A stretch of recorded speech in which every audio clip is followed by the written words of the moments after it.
আমরা যাচ্ছি কার্তিক পুজোর কেনাকাটা করতে, মানে কার্তিক পুজোর নেমন্তন্ন করেছে, তার জন্য একটা কিছু নিতেই হবে, সেজন্য দোকানে যাচ্ছি। আমরা এসে গেছি, এই যে নিয়েছি একটা শাড়ি আর একটা গেঞ্জি। তো আমার মেয়ে রেডি হয়ে গেছে, ওর বাবাকে ভয় দেখাচ্ছে, সোয়েটার পরে বেরিয়ে পড়েছে।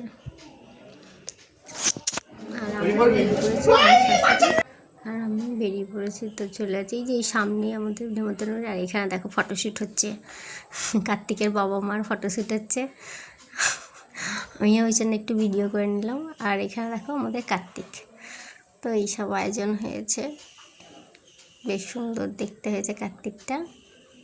আমরা দেখে এবার এখানে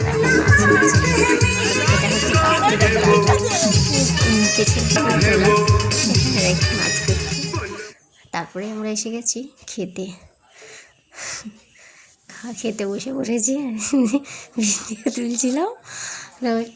বেগুন ভাজা, কচুরি, পনিরের তরকারি, তার সাথে দিয়েছে ফুলকপির তরকারি, চাটনি, পাঁপড় আর মিষ্টি। আমার মেয়ে দেখো কেমন করে খাচ্ছে।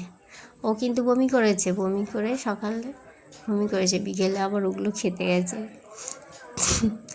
ওই যে মিষ্টিটা খাবে বলে বসেছে, কিন্তু আমি ওকে মিষ্টিটা খেতে দেবো না, রেখে দিই। খাওয়া দাওয়া শেষে আমরা বাড়ি আসবো বলে কার্তিকের মা বাবার সাথে দেখা করে নিলাম। টাটা।